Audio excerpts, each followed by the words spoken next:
નમસ્કાર દર્શક મિત્રો, આપ જોઈ રહ્યા છો ન્યૂઝ પોઈન્ટ ચેનલ। મુખ્ય સમાચાર જોતા પહેલા નજર કરીએ આજની હેડલાઇન્સ પર।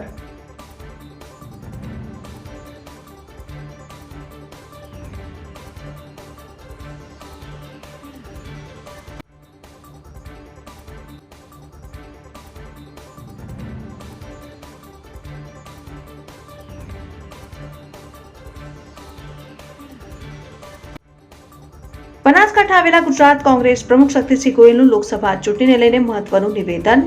કહ્યું, આમ આદમી પાર્ટી અને કોંગ્રેસના ગઠબંધનનો નિર્ણય મોવડી મંડળ દ્વારા લેવાયો। અમે પક્ષના સૈનિક તેને અનુસરશું।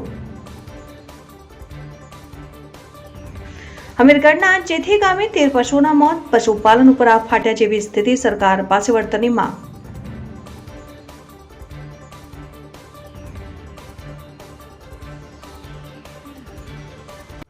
ગાંધીનગરની ટોળકીને બનાસકાંઠામાં ચોરી, ભીલડી પોલીસે પગેરું પકડીને ચોરીના માલ સામાન સહિત ચોર ટોળકીને ઝડપી પાડ્યા। પાલનપુર હાઈવે પર ટ્રાફિક સમસ્યા બની પેચીતી। રોજિંદા રાજસ્થાન, દિલ્હી અને અમદાવાદ જતા વાહનો કલાકો સુધી ફસાય છે ટ્રાફિકમાં, દર્દીઓના જીવ મુકાય છે જોખમમાં। હવે જોઈએ મુખ્ય સમાચાર વિગતવાર। બનાસકાંઠાથી ગુજરાત કોંગ્રેસ પ્રમુખ શક્તિસિંહ ગોહિલનું આગામી લોકસભા ચૂંટણીને લઈ નિવેદન સામે આવ્યું। બનાસકાંઠાથી ગુજરાત કોંગ્રેસ પ્રમુખ શક્તિસિંહ ગોહિલનું નિવેદન સામે આવ્યું। શક્તિસિંહ ગોહિલે આગામી લોકસભા ચૂંટણીને લઈ મહત્વનું નિવેદન આપ્યું। લોકસભા ચૂંટણીમાં આમ આદમી પાર્ટી અને કોંગ્રેસના ગઠબંધન અંગે સૌથી પહેલા શક્તિસિંહ ગોહિલની પ્રતિક્રિયા સામે આવી।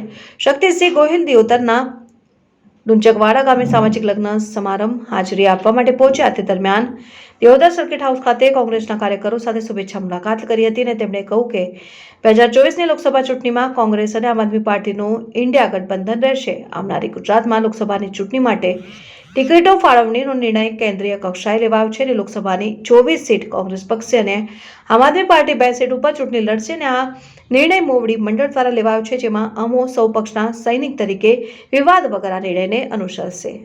જુદા હતા, પરંતુ આખરી નિર્ણય પરિવાર હોય તો એમાં વડીલ, પક્ષ હોય તો એમાં મોવડી મંડળ, એ નિર્ણય આખરી નિર્ણય હોય છે અને એ નિર્ણય થઈ ગયા પછી આ અંગેનો કોઈ વિવાદ ન હોય। અમારું ઇન્ડિયા ગઠબંધન છે, કેન્દ્રીય કક્ષાએથી લેવાયો છે।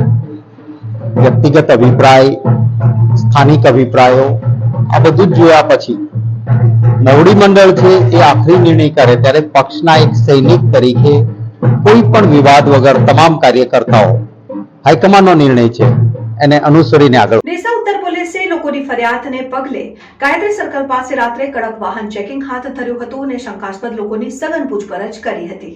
ડીસા શહેરમાં ઉત્તર પોલીસે કાયદો અને વ્યવસ્થાની સ્થિતિમાં સુધારો લાવવા, અસામાજિક તત્વો સામે પાસા અને તડીપાર જેવી કડક કાર્યવાહી કરતા ગેરકાનૂની પ્રવૃત્તિઓ કરતા અસામાજિક તત્વો ભૂગર્ભમાં ઉતરી ગયા છે। ડીસા ઉત્તર પોલીસ સ્ટેશનના પીઆઈ વીએમ ચૌધરીના માર્ગદર્શન હેઠળ પીએસઆઈ જે એ ઠાકોર પોલીસ સ્ટાફ દ્વારા ઉત્તર પોલીસ સ્ટેશનની હદમાં આવતા વિસ્તારોમાં કડક વાહન ચેકિંગ સાથે શંકાસ્પદ લોકોની પૂછપરછ કરીને અનેક ગુનાગારોની તપાસ કરી છે। ગાયત્રી મંદિર વિસ્તારમાં છેલ્લા ઘણા સમયથી રાત્રે નાની મોટી ચોરી અને લૂંટ જેવી અસામાજિક પ્રવૃત્તિઓ આચરી લોકોને હેરાન કરતા હોવાની ફરિયાદો મળતા શહેર ઉત્તર પોલીસની ટીમ અચાનક રાત્રે દરમિયાન 11 વાગ્યે વાહન ચેકિંગ હાથ ધર્યું અને શંકાસ્પદ લોકોની પૂછપરછ હાથ ધરવામાં આવી, જેમાં રાત્રે દરમિયાન દારૂ પીને પૂરપાટ વાહનો હંકારતા વાહન ચાલકો સામે કડક કાર્યવાહી હાથ ધરી હતી। ઉલ્લેખનીય છે કે રાત્રિ દરમિયાન અનેક નબીરાઓ ફિલ્મી સ્ટાઇલમાં વાહનો હંકારી અકસ્માતો સર્જતા હોય છે અને દારૂ પીને પૂરપાટ ઝડપે વાહનો હંકારતા હોય છે ને પોલીસ કાર્યવાહીથી અસામાજિક તત્વોમાં ફફડાટ વ્યાપી જવા પામ્યો છે ને રોજબરોજ પોલીસ દ્વારા ગાયત્રી સર્કલ ઉપર આવી રીતે કડક ચેકિંગ ચાલુ રાખવામાં આવે તો શહેરીજનો અને બહારથી આવજા કરતા મુસાફરો પણ સુરક્ષિત રીતે મુસાફરી કરી શકે તેવી લોકમાંગ ઉઠવા પામી છે। અમીરગઢ તાલુકાના જેથી ગામે 13 પશુઓના મોત થતા પશુપાલક ઉપર આબ ફાટ્યો હોય તેવી સ્થિતિ સર્જાઈ। અમીરગઢ તાલુકાના ખારા ગામના વતની રબારી હરસનભાઈ પોતાના પરિવાર સાથે પોતાના પરિવારનું ગુજરાન ચલાવવા માટે એક ગામથી બીજા ગામે પોતાના પશુઓને ચરાવવા માટે જેથી ગામે ગયેલ હતા, ત્યારે પશુપાલકે પોતાના પશુઓમાં 12 ગાય અને એક આખલો સહિત કુલ 13 પશુઓના મોત થતા પશુપાલક ઉપર આબ ફાટ્યો હોય તેવી સ્થિતિ સર્જાઈ હતી। પશુપાલકના પોતાના પશુઓના મોત થતા પોતાનું અને પોતાના પરિવારનું ગુજરાન ચલાવવું મુશ્કેલ બની ગયું છે। પશુપાલકે સરકાર પાસે વળતરની સહાયની માંગ કરી હતી। પશુપાલકે પોતાના પશુધનને રાત્રિ દરમિયાન વાડામાં પૂરેલ હતા અને ત્યારે સવારે પશુપાલકે વાડામાં જોયું ત્યારે પોતાના પશુઓનું મોત થયેલ હતું। પશુઓનું મોત થતા પશુપાલકે ઇકબાલગઢ પશુ ચિકિત્સક ડોક્ટર જોશીને જાણ કરાતા ઘટના સ્થળે આવી પહોંચ્યા હતા અને પશુઓનું કયા કારણોસર મોત નીપજ્યું એ તો પોસ્ટમોર્ટમ રિપોર્ટ કર્યા બાદ જ માલુમ પડશે. અત્યારે તો પશુઓનું મોત થતા પશુપાલકની હાલત કફોડી બની છે. ભાઈ હું જેથી ગામનો છું, બાળકાભાઈ મારું નામ છે, અને આ ખારાના રહ્યા છે જે ગાયોવાળા છે એમને બહુ મોટું નુકસાન થયું છે. 12-13 ગાયો મરી છે, આખલો મર્યો છે, એમનું અંદાજે 8ની આજુબાજુ નુકસાન છે. અને અમે બધા જોઈ રહ્યા છીએ, જોયું છે સ્થળ ઉપર જ છે. તો સરકારને જેટલી પેલું ખબર પડે એટલે તરત જ એનું મતલબ જલ્દી થાય એટલી સહાયતા કરવાની વિનંતી. ગરીબ લોકો મરી જાય બાબડો, ગરીબ લોકો છે. હર્ષનભાઈ સાહેબ મારું નામ છે, મારા પિતાજીનું મોતીભાઈ નામ છે, ખેડ જાતના છે, ખારા ગામના વતની છે, જેથી ગામમાં રહે છે સાહેબ. 12 ગાયો ને એક આખલો મરી ગયો સાહેબ. એનું સરકાર સહાય આપે સાહેબ. બહુ ગરીબ માણસો છે, મરી જાય સાહેબ, એનો કોઈ સહાય આપી શકો આપ. તમારા હિસાબે કેટલાની હશે ગાયોને? 7-8 લાખની છે સાહેબ. એ પૂરેપૂરું નુકસાન હશે ને તમારે? સાહેબ નુકસાન બાકી નથી, એના ગુજરાન ચાલે છે, પશુપાલનનો ધંધો છે મારો. સરકારને શું વિનંતી કરશો? અરે સાહેબ જો ભગવાન તમારે સારું કરે, હાલ આવે તો સારું છે, ને મરી જશે એમ તો. કેન્દ્ર સરકાર દ્વારા પ્રધાનમંત્રી જન આરોગ્ય યોજનાના નાણાં છેલ્લા 2 વર્ષથી તબીબોને ચૂકવવામાં ન આવતા હોવાથી ભારે મુશ્કેલીનો સામનો કરી રહેલા તબીબોએ હડતાલ ઉપર જવાની ચીમકી ઉચ્ચારી છે. કેન્દ્ર સરકાર દ્વારા પ્રધાનમંત્રી જન આરોગ્ય યોજનાના નાણાં છેલ્લા 2 વર્ષથી તબીબોને ચૂકવવામાં ન આવતા હોવાથી ભારે મુશ્કેલીનો સામનો કરી રહેલા તબીબોએ હડતાલ ઉપર જવાની ચીમકી ઉચ્ચારી છે. સરકાર પૈસા ચૂકવતી ન હોવાથી તબીબોને હોસ્પિટલ ચલાવવી તેમજ ખર્ચ કાઢવા પણ મુશ્કેલ બની ગયા છે. કેન્દ્ર સરકાર દ્વારા દેશભરમાં લોકોને સ્વાસ્થ્ય સંબંધિત સેવાઓ મફતમાં મળી રહે તે માટે મા કાર્ડ, આયુષ્માન કાર્ડ થકી લોકોને ખાનગી હોસ્પિટલમાં સુવિધાયુક્ત સારવાર મળી રહે તે માટે પ્રધાનમંત્રી જન આરોગ્ય યોજના અમલમાં મૂકી છે. બનાસકાંઠા જિલ્લામાં કુલ 84 જેટલી હોસ્પિટલો પ્રધાનમંત્રી જન આરોગ્ય યોજના હેઠળ જોડાયેલી છે, જેમાં ડીસામાં પણ 13 હોસ્પિટલોના આ યોજના સાથે સંકળાયેલી છે. અને સરકાર દ્વારા છેલ્લા 2 વર્ષથી તબીબોને સરકાર દ્વારા યોજનાના તબીબોએ મૂકેલા બિલોની રકમ ચૂકવવામાં આવી નથી, જેથી તબીબોને હોસ્પિટલો ચલાવી સ્ટાફનો પગાર કરવો સહિત અન્ય ખર્ચ કરવામાં મુશ્કેલીઓ અનુભવી રહ્યા છે. આ અંગે તબીબોએ સરકાર સમક્ષ અનેક વખત લેખિત રજૂઆતો કરી નાણાં જલ્દી ચૂકવવાની માંગ કરી હતી, પરંતુ હજુ સુધી સરકાર દ્વારા નાણાં ન ચૂકવાતા આખરે તબીબોએ હડતાલનો માર્ગ અપનાવ્યો, જેમાં તારીખ 26 થી લઈને 29મી ફેબ્રુઆરી સુધી પ્રધાનમંત્રી જન આરોગ્ય યોજના સાથે સંકળાયેલ હોસ્પિટલના તબીબો આ યોજનાને લગતી સારવાર બંધ રાખીને હડતાલમાં જોડાશે. અને ત્યારબાદ પણ જો સરકાર એમને સમયસર પૈસા ચૂકવી સમસ્યાનું સમાધાન નહીં કરે તો આગામી સમયમાં તેમણે અન્ય કાર્યક્રમમાં કરવાની પણ ચીમકી ઉચ્ચારાઈ છે. ડૉક્ટર રમેશ એલ ચૌધરી, પાલનપુરમાં ઓર્થોપેડિક સર્જન છું અને મહાદેવ ઓર્થોપેડિક અને કેન્સર કેર નામની હોસ્પિટલ ચલાવું છું. અમારું જે પ્રાઇવેટ હોસ્પિટલોનું એસોસિએશન છે, જે હોસ્પિટલો PMJY યોજના ચલાવે છે, એનો પ્રમુખ અને મીડિયા કન્વીનિયર છું. છેલ્લા 3 વર્ષથી જે PMJY યોજના અમારી હોસ્પિટલોમાં ચાલે છે એના લીધે જે કેશલેસ સર્વિસીસ અમે દર્દીઓને આપીએ છીએ એ દર્દીઓને સર્વિસના આપવાના થતા નાણાં રાજ્ય સરકાર છેલ્લા 3 વર્ષથી માત્ર 30% જ આપે છે અને બાકીના પૈસા બાકી રાખે છે. એટલે છેલ્લા 2023 જુલાઈ સુધી લગભગ અમારા હોસ્પિટલોના બધા થઈને, આખે ગુજરાતની બધી હોસ્પિટલોના થઈને અમારા હિસાબ મુજબ 300 કરોડ જેવા નાણાં સરકારશ્રી પાસેથી લેવાના થાય છે. બીજી વસ્તુ કે આ યોજનામાં રિજેક્શન, ડિડક્શન અને વિજિલન્સ જેવી અમુક પ્રક્રિયાઓ દ્વારા ડૉક્ટરોને હેરાનગતિ અને માનસિક ત્રાસ પહોંચે છે.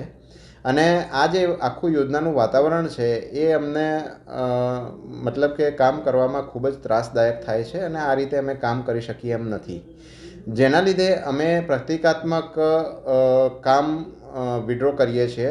થોડા દિવસ માટે 26થી કરી અને 29 સુધી PMJY યોજના અંતર્ગત ગુજરાતની બધી જ હોસ્પિટલોમાં જે અમારી સાથે એસોસિએટેડ છે એવી 400+ હોસ્પિટલોમાં PMJYની સેવાઓ અમે પ્રતિકાત્મક ચળવળ રૂપે બંધ રાખીશું. ગાંધીનગરથી બનાસકાંઠામાં આવી ચોરી કરતી ટોળકી પકડાઈ હોવાની ઘટના સામે આવી છે. ડીસા તાલુકાના ભીલડી ગામે BSNL ટાવર હાઉસમાંથી માલ સામાનની ચોરી કરનાર ટોળકીને પોલીસે ગણતરીના કલાકોમાં પકડી જેલના હવાલે કરી વધુ કાર્યવાહી હાથ ધરી છે. ડીસા તાલુકાના ભીલડી ગામે BSNL ટાવર હાઉસમાંથી ચોરી થઈ છે, જેમાં રાત્રિના સમયે અજાણ્યા શખ્સોએ BSNL ટાવર હાઉસનું તાળું તોડીને અંદર પ્રવેશ્યા હતા અને અંદર પડેલ power modular, copper wire, control card અને જનરેટરની બેટરી સહિત માલસામાન સહિત કુલ 72,000 રૂપિયાના માલસામાનની ચોરી કરી ગયા હતા. જે અંગેની ફરિયાદ બિલડી પોલીસમાં બિલડી પોલીસ મથકે નોંધાતા પોલીસે તપાસ શરૂ કરી હતી. ઘટના સ્થળને આજુબાજુના સીસીટીવીની તપાસ કરતા એક શંકાસ્પદ ગાડીની અવરજવર દેખાઈ હતી ને જેથી પોલીસે પોકેટ કોપની મદદથી તેના માલિકની તપાસ કરીને ગાંધીનગર પહોંચી હતી. જ્યાં ઇકો ગાડીના ચાલકની શોધ કરીને તેની પૂછપરછ કરતા તેને ચોરી કરી હોવાનું કબૂલ્યું અને અન્ય 2 મિત્રોની મદદથી તેણે આ ચોરી કરી હોવાની સમગ્ર વાત કરતા પોલીસે ગાડીના ચાલક ટીના ઉર્ફે શંકરજી પ્રહલાદજી ઠાકોર, દિલીપ કાળુભાઈ રાવલ અને વિષ્ણુ ગફુરભાઈ રાવળને અટકાયત કરી છે. જ્યારે ગાડી અને 3 મોબાઈલ સહિત કુલ 2.10 લાખનો મુદ્દામાલ જપ્ત કરી વધુ તપાસ હાથ ધરી છે. અમીરગઢ પોલીસ દ્વારા હાઈવે ઉપર જતા અકસ્માતોને અટકાવવા ખેડૂતોને લઈ સભાનું આયોજન કરાયું. નેશનલ હાઈવે ઉપર થતા અકસ્માતોને અટકાવવા માટે અમીરગઢ પોલીસ દ્વારા ટ્રેક્ટરોની ટ્રોલી ઉપર રિફ્લેક્ટર લગાવીને જાગૃતિ ફેલાવવાના પ્રયાસો હાથ ધર્યા. જેમાં ઇકબાલગઢ માર્કેટયાર્ડમાં પીઆઈ ધવલ પટેલ દ્વારા ખેડૂતોને જાગૃત કરવા સભાનું આયોજન કરાયું હતું. મોટી સંખ્યામાં ખેડૂતો સભામાં જોડાયા. બનાસકાંઠા જિલ્લાના અમીરગઢ પાસેથી પસાર થતા Abu road Palanpur national highway ઉપર અકસ્માતોનો ગ્રાફ પ્રતિદિન વધી રહ્યો છે. જેને લીધે ઘણા નિર્દોષ લોકોના જીવ ગુમાવ્યા પડ્યા છે અને એક બાદ એક અકસ્માતો થઈ રહ્યા છે અને લોકો મોતના મુખમાં જઈ રહ્યા છે. આવા અણધાર્યા અકસ્માતોને જોઈને તંત્ર પણ અકળાટ અનુભવી રહ્યું છે અને આવા અકસ્માતોને રોકવા હેતુ અમીરગઢ પોલીસ દ્વારા પહેલ કરતા હાલમાં બટાકાની સિઝન ચાલતી હોય ટ્રેક્ટરો મારફતે બટાકા લઈ જવામાં આવતા રાત્રિના સમયે અકસ્માત થઈ રહ્યા છે અને માટે ઇકબાલગઢ માર્કેટયાર્ડમાં પોલીસ દ્વારા ખેડૂતોને જાગૃત કરવા માટે એક સભા યોજાઈ હતી. જેમાં અકસ્માત વિશે માહિતી આપીને પોતાના વાહનો પર રિફ્લેક્ટર લગાડવાની શપથ લેવડાઈ હતી અને ટ્રેક્ટરોની ટ્રોલી પાછળ પોલીસ તરફથી રિફ્લેક્ટર લગાવવામાં આવ્યા હતા. જેથી ઓચિંતા અકસ્માતોથી થતી જાનહાનિ બચાવવાના પ્રયાસો હાથ ધરાયા. આજરોજ અમીરગઢ પોલીસ સ્ટેશન વિસ્તારમાં હાલમાં બટાકાની લણણીની સિઝન હોય મોટા પ્રમાણમાં બટાકા ભરેલા ટ્રેક્ટરો નેશનલ હાઈવે પરથી પસાર થતા હોય અને એ ટ્રેક્ટરોમાં રિફ્લેક્ટર ના હોવાના કારણે અને રોંગ સાઈડનું પ્રમાણ વધુ હોવાના કારણે અકસ્માતો ના બને એ અનુસંધાને આજરોજ એપીએમસી માર્કેટ ખાતે ટ્રાફિક જાગૃતિ કાર્યક્રમનું આયોજન કરવામાં આવ્યું હતું.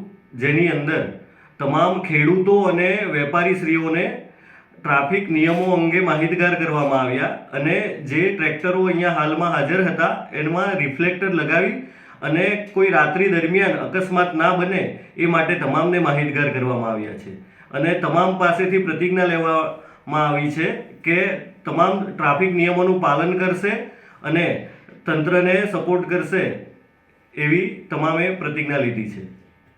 પાલનપુર શહેરની ટ્રાફિક સમસ્યા એટલી હદે વકરી છે કે હવે પાલનપુરની ફરતે બાયપાસ સિવાય કોઈ વિકલ્પ નથી. અમદાવાદથી રાજસ્થાન જતા મોટા અને ભારે વાહનો અને કચ્છ અને મુન્દ્રાથી રાજસ્થાન અને અમદાવાદ જતા ભારે વાહનોને કારણે પાલનપુરના એરોમા સર્કલ ઉપર ટ્રાફિક જામ થયા છે. જે કલાકો સુધી ટ્રાફિક રહેવાને કારણે લોકો પરેશાન થઈ રહ્યા છે. 2-2 કલાક ટ્રાફિક જામ રહેવાથી વાહન ચાલકો રાહદારીઓ મુશ્કેલીમાં મુકાયા છે. અનેક રજૂઆતો છતાં ટ્રાફિક સમસ્યાનો કોઈ ઉકેલ આવતો નથી. જેને લઈને વાહન ચાલકો મુશ્કેલીમાં મુકાયા. પાલનપુર અમદાવાદ હાઈવે તેમજ પાલનપુર આબુ રોડ હાઈવે ઉપર aroma circle, RTO circle, Gathaman circle નજીક ટેકરી તમામ સર્કલ ઉપર ટ્રાફિકની સમસ્યા વર્ષોથી વાહન ચાલકો રાહદારીઓને સતાવી રહી છે. ઇમરજન્સી સેવા આપતી 108 અને એમ્બ્યુલન્સ પણ ટ્રાફિકમાં ફસાઈ જાય છે અને દર્દીઓ પણ પરેશાન થાય છે. શાળાના વિદ્યાર્થીઓના સમયે, ઓફિસના કર્મચારીઓના સમયે સતત ટ્રાફિક જામ રહેવાને કારણે લોકો મુશ્કેલીમાં મુકાય છે અને કારણ કે જે ભારે વાહનો પાલનપુર અમદાવાદ આબુ રોડ હાઈવે ઉપરથી પસાર થાય છે અને ભારે વાહનોને કારણે કલાકો સુધી ટ્રાફિક જામ રહે છે અને વાહનોની 2-2 કિલોમીટર લાંબી કતારો લાગે છે. અનેક મુશ્કેલીઓ ભોગવતા પ્રજાજનોની હવે એક જ વાત છે કે જલ્દીથી ટ્રાફિક સમસ્યાનું નિરાકરણ આવે. લોકોનું કહેવું છે કે બાયપાસ બનાવવામાં આવે જેથી ટ્રાફિક સમસ્યામાંથી છુટકારો મળે. પાલનપુર જિલ્લાનું વડું મથક છે ત્યારે સમગ્ર જિલ્લામાંથી લોકો અહીં સરકારી કામકાજ માટે તેમજ ખરીદી માટે પણ જિલ્લામાંથી પાલનપુર શહેરમાં આવતા હોય છે અને ત્યારે શહેરમાં પ્રવેશવાના રસ્તે ટ્રાફિક સમસ્યાથી વાહન ચાલકો પરેશાન છે અને પાલનપુર ડીસા હાઈવે હોય કે પાલનપુર અમદાવાદ આબુ રોડ હાઈવે હોય દરેક જગ્યાએ પ્રવેશતા ટ્રાફિક સમસ્યાનો સામનો કરવો પડતો હોય છે અને શહેરોના પ્રવેશના રસ્તાઓમાં જ ટ્રાફિક થતા શહેરમાં આવું પણ મુશ્કેલ બનતું હોય છે અને અનેકવાર ટ્રાફિક સમસ્યાને લઈને રજૂઆતો પણ થઈ ચૂકી છે. અનેક વચન પણ અપાયા છે, પરંતુ હજુ સુધી આ ટ્રાફિક સમસ્યાને લઈને કોઈ કામગીરી કરવામાં આવતી નથી અને જેના કારણે દિવસે ને દિવસે લોકો હાલાકી ભોગવી રહ્યા છે. લોકો હવે ટ્રાફિક સમસ્યાથી ત્રસ્ત બન્યા છે અને આગામી સમયમાં જો ટ્રાફિક સમસ્યા દૂર કરવામાં નહીં આવે તો ગાંધી ચિંધ્યા માર્ગે આંદોલન કરવાની ચીમકી ઉચ્ચારાઈ છે. તો બીજી તરફ લોકોની માંગ છે કે બાયપાસ રોડ બનાવવામાં આવે તો મોટા વાહનો ત્યાંથી પસાર થાય તો ટ્રાફિક સમસ્યા દૂર થાય છે. ત્યારે સરકારે ઝડપથી કામગીરી શરૂ કરીને આ ટ્રાફિક સમસ્યા દૂર કરવી જોઈએ તેવી પણ લોકો માંગ કરી રહ્યા છે. પાલનપુર ટ્રાફિક સમસ્યા દિવસે ને દિવસે માથાનો દુખાવો બને છે. પાલનપુરના અંદર આબુ રોડ થી અમદાવાદ બાજુ જઈ શકાય છે, અમદાવાદથી ડીસા બાજુ જઈ શકાય છે, ડીસાથી પાલનપુરમાં પણ આવી શકાય છે. એટલે આ જે મેન હાઈવે ઉપર જે સર્કલ છે એ સર્કલ ઉપર દિવસે ને દિવસે ટ્રાફિક સમસ્યા વધે છે, જેના કારણે હોસ્પિટલમાં જવા માટે એવા નિર્દોષ લોકો પોતાનો જીવ ગુમાવે છે. બેન દીકરી જ્યારે ડિલિવરીનો સમય હોય કે કોઈ એક્સિડન્ટ કેસ હોય ત્યારે હોસ્પિટલ પહોંચતા પણ આ લોકો પોતાનો જીવ ગુમાવે છે. એટલે વહીવટી તંત્રને મારી વિનંતી છે કે જલ્દીમાં જલ્દી આ ટ્રાફિકની સમસ્યાનો નિકાલ લાવો. સત્તા ઉપર જે બેઠેલા લોકો છે એમને પણ મારું વિનંતી છે. અગાઉ પણ અહીંયા જન આંદોલન કરી જ્યારે ટ્રાફિક સિગ્નલ લગાવવામાં આવ્યા અને સરકારે અમારી વાત પણ સાંભળી છે, તો અમે એ સરકારને પણ બિરદાવીએ છીએ. પણ સરકારનું આ કામ છે, આ કામના અંદર જલ્દીમાં જલ્દી આ ટ્રાફિકની જે વ્યવસ્થાઓ છે એ હલ થવી જોઈએ. આરએનબી અને નગરપાલિકાને પણ વિનંતી કે જે પોતાના રસ્તાના અંદર જ્યારે અડચણરૂપ એવા જે લારી ગલ્લાઓ છે એમને કોઈ અલગ જગ્યાએ વ્યવસ્થા આપી અને એ ટ્રાફિક દૂર કરવું જોઈએ, જેથી કરીને નિર્દોષ લોકો બચી શકે. સરકારી નોકરી કરનારા લોકો પણ એમના નોકરી ઉપર જગ્યા ઉપર ટાઈમસર પહોંચતા નથી. એટલે મારી વિનંતી છે કે જલ્દીમાં જલ્દી ટ્રાફિકની સમસ્યાનો હલ લાવવામાં આવે. અહીંયા ટ્રાફિકની બહુ સમસ્યા છે, જેના લીધે અહીંયા એમ્બ્યુલન્સ આવતી હોય તો પણ અમુક લોકોના મૃત્યુ થાય છે. જે આમાં વિદ્યાર્થીઓને બી તકલીફ થાય છે આ ટ્રાફિકના લીધે. જે બહુ સમસ્યા છે આ ટ્રાફિકની. આ ट्रैफिक को कोई हल निकालो જોઈએ. हरियाणा से आ रहे हैं, सानंद जाना है, आधा घंटे से खड़े हैं. इधर क्यों खड़े हो? इधर ये ट्रैफिक धीरे धीरे चल रहा है. ट्रैफिक के वजह से? हाँ बस अच्छी तरह बोलो. ट्रैफिक धीरे धीरे चल रहा है. कितने देर से इधर खड़े हो? वो आधा घंटे से. तो अभी क्या करना चाहिए इधर ट्रैफिक की वजह से? वो धीरे धीरे अब तो ये चौक का तो जाम लगेगा. ये तो અમે સર્કલથી નીકળીએ ત્યારે અમને મોડું થઈ જાય છે. એક વખત અમે અમારા બાજુવાળા સંબંધીને લઈ જવાના હતા દવાખાને, તો એમને રસ્તામાં ઓફ થઈ ગયા હતા. તો ટ્રાફિકના લીધે જો શરીર એમનો શ્વાસ ગુમાવી દીધો હતો. ખૂબ તકલીફ પડી તે દિવસે કે આટલો ટ્રાફિક ન હોત તો બચી શકતા હતા. એમને તકલીફ એવી આવી ગઈ છે. એટલે આ સર્કલ છે ને ઘણી વખત બધાને માથાનો દુખાવો જ છે. અને અહીંયા સર્કલ નાનું કરે અથવા કોઈ એની વ્યવસ્થા કરે, બીજું કોઈ એના સિવાય કોઈ રસ્તો નથી. કે તો બ્રિજ બનાવે. બ્રિજ તો પેલો બનાવવાનો ખોટો બનાવી દીધો છે. ચેકપોસ્ટવાળો બ્રિજની જરૂર નથી. અહીંયા બ્રિજની જે મેન તકલીફ અહીંયા છે, ત્યાં જૂના સર્કલ પાસે કોઈ જૂના ચેકપોસ્ટમાં કોઈ તકલીફ નથી. પહેલાં બ્રિજ નહોતો તો બી કોઈ તકલીફ નથી. અહીંયા આગળ બ્રિજ બનાવવાની ખાસ જરૂર છે કે તો પછી સર્કલ નાનું કરી નાખો. આજુબાજુની પબ્લિક છે, આજુબાજુની લારી ગલ્લા હટાવી નાખો તો જ નિવેડો આવશે, સિવાય કોઈ રસ્તો નહીં નીકળે. કાંકરેજના આકોલીમાં મંદિર પ્રતિષ્ઠા નિમિત્તે પૂનમના દિવસે જમણવાર હોવાથી મહેસાણાના મગુનાથી પિયરમાં પ્રસાદ લેવા આવેલી મહિલાની 3 વર્ષની દીકરી શુક્રવારે સાંજે મામાના ખેતરમાં રમતા રમતા કુંડીના નળમાં મોડું નળમાં ફસાઈ જતા ગુંગળાઈ જવાથી મોત નીપજ્યું. કાંકરેજના આકોલીમાં મંદિર પ્રતિષ્ઠા નિમિત્તે પૂનમના દિવસે જમણવાર હોવાથી મહેસાણાના મગુનાથી પિયરમાં પ્રસાદ લેવા આવેલી મહિલાની 3 વર્ષની દીકરી શુક્રવારે સાંજે મામાના ખેતરમાં રમતા રમતા કુંડીના નળમાં મોડું નળમાં ફસાઈ જતા ગુંગળાઈ જવાથી મોત નીપજ્યું હતું, જેને લઈને હાહાકાર મચી ગયો હતો. બાળકીના મૃતદેહને માતૃ વતન મગુનામાં લઈ જવામાં આવ્યો હતો. કાંકરેજ તાલુકાના આકોલીના પૂર્વ સરપંચ કાંડાજી ભારતસિંહના મોટા પુત્ર શંકરસિંહ ગોડાજી વાઘેલાની દીકરી ખુશ્બુ કુંવરબાને મહેસાણાના મગુના ગામે પરણાવેલ હતા. ત્યારે આકોલીમાં શ્રી રાધાકૃષ્ણ મંદિરની પ્રાણ પ્રતિષ્ઠા થઈ હતી, જેને 1 મહિનો પૂરો થતા પ્રથમ વખત પૂનમના અવસર ઉપર ગ્રામજનો દ્વારા જમણવાર રાખવામાં આવ્યો હતો. એટલે પ્રસાદ અને દર્શનનો લાભ લેવા માટે આવેલ ખુશ્બુ કુંવરબા 3 વર્ષની દીકરી આધ્યશ્રીબા પ્રકાશસિંહ ઝાલા સાથે શુક્રવારે મામાના ઘરે આવ્યા હતા અને સાંજે આધ્યશ્રીબા ખેતરમાં રમી રહ્યા હતા. ત્યારે ખેતરમાં પાણીનો બોર ચાલુ હોય તેનું પાણી કુંડીમાંથી નળ વાટે ખેતરમાં જઈ રહ્યું હતું. ત્યારે આધ્યશ્રીબા રમતા રમતા નળ પાસે જતા મોડું ફસાઈ ગયું હતું. જોકે પરિવારને આધ્યશ્રીબા ન દેખાતા તાત્કાલિક શોધખોળ આદરી હતી ને આ 3 વર્ષની બાળકીનું મોડું નળમાં ફસાતા કરુણ મોત નીપજ્યું. મામાના ઘરે આવેલ ભાણી આધ્યશ્રીબાનું મોત નીપજતા પરિવારમાં શોક છવાયો. મૃતક બાળકીને પોતાના માતૃ વતનમાં લઈ જવાઈ હતી અને બાળકીના મૃતદેહને માતૃ વતન મગુનામાં લઈ જવાયો. મંદિર પ્રતિષ્ઠાનો મહિનો પૂરો થતા ગામમાં પૂનમના દિવસે જમણવાર હોવાથી મહેસાણાથી પ્રસાદ લેવા માતા પુત્રી સાથે પિયર આકોલી આવી હતી. શ્રી આરાસુરી અંબાજી માના દેવસ્થાન ટ્રસ્ટના chairman cum collector Shri Varunkumar પરનવાલના વરદ હસ્તે અંબિકા રથનું પ્રસ્થાન. પ્રથમ રૂટ અંબાજીથી ઊંઝા ઉમિયા માતા મંદિર સુધીનું રથમાં LED system, PA system, GPS વગેરે સુવિધાઓ ઉપલબ્ધ. શ્રી આરાસુરી અંબિકા માતા દેવસ્થાન ટ્રસ્ટના chairman cum collector Shri Varunkumar પરનવાલના વરદ હસ્તે શક્તિપીઠ અંબાજી ખાતેથી ભક્તિમય માહોલમાં અંબિકા રથનું પ્રસ્થાન કરાવાયું. અંબિકા રથ મારફત વિવિધ ધાર્મિક પ્રચાર પ્રસાર અને ભાદરવી પૂનમિયા સંઘ અંબિકા અન્નક્ષેત્ર ધાર્મિક સંસ્થાઓ દ્વારા ગબ્બર તલેટી સંપૂર્ણ પરિક્રમા સંઘની નોંધણી કરવામાં આવશે. આ રથ દ્વારા ભાદરવી પૂનમિયા સંઘ મારફતે વિવિધ ઝોનમાં એક યાત્રાધામથી બીજા યાત્રાધામને સાંકળવામાં આવશે અને અંબિકા રથમાં વર્ચ્યુઅલ રિયાલિટીથી અંબાજી મંદિરના દર્શન કરી શકાશે અને રથમાં LED system, PA system, GPS વગેરે સુવિધાઓ ઉપલબ્ધ છે. ભાદરવી પૂનમિયા સંઘ દ્વારા પ્રથમ રૂટ અંબાજીથી ઊંઝા ઉમિયા માતા મંદિર સુધીનો આયોજિત કરેલ છે અને અંબાજીથી પ્રસ્થાન થયેલ અંબિકા અને દાંતા રાજવી પરિવાર દ્વારા દાંતા ખાતે આવકારવામાં આવ્યો હતો અને આજના કાર્યક્રમમાં અંબાજી મંદિરના વહીવટદાર સુશ્રી સિદ્ધિ વર્મા, ભાદરવી પૂનમિયા સંઘના મેનેજિંગ ટ્રસ્ટી ભોગીભાઈ પટેલ, પ્રમુખ શ્રી રમેશભાઈ પટેલ, જલિયાણ સેવા કેમ્પના હિતેશભાઈ ઠક્કર, મંદિર ટ્રસ્ટના કર્મચારીઓ ઉપસ્થિત રહ્યા હતા. દર્શકો, આ હતા અત્યાર સુધીના સમાચાર. હવે પછીના નવા સમાચાર સાથે ફરી મળીશું. ત્યાર સુધી જોતા રહો ન્યૂઝ પોઈન્ટ ચેનલ.